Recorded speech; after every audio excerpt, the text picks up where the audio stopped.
যে 2 ইঞ্চি ধন তাতে পড়ে না রানীর ওই মন।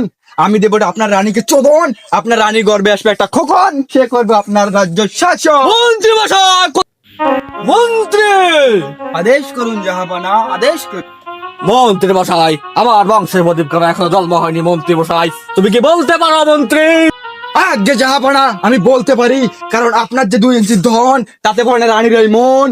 আমি দেবো আপনার রানীকে চোদন, আপনার রানী গর্বে আসবে একটা খোকন, সে করবে আপনার রাজ্য শাসন। মন্ত্রী মশাই, কথা ঠিক করে বলে। সেনাপতি জি আজ্ঞা মহারাজ। মন্ত্রী মশাই এত বড় আত্মদা, সে আমাকে বলে আমার নাকি 2 ইঞ্চি ধন, তাতে বলে রানীর ভয় না মন। এত বড় আত্মদা, বন্দি করে এই মন্ত্রীকে।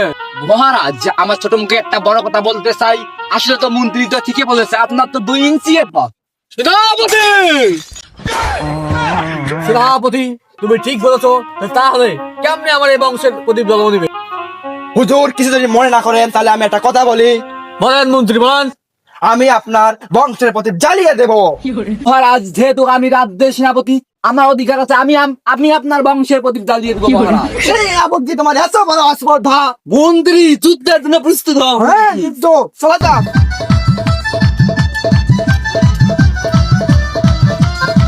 দাঁড়াও মন্ত্রী, দাঁড়াও। কি হয়েছে? আমাদের 2 সংখ্যা যুদ্ধ করে লাভ নাই, রাজাকে খেয়ে দিব। চলো দাদাকে আগে খেয়ে দেয়। মন্ত্রী, সেনাপতি, কি শুরু করছো? মন্ত্রী, সেনাপতি।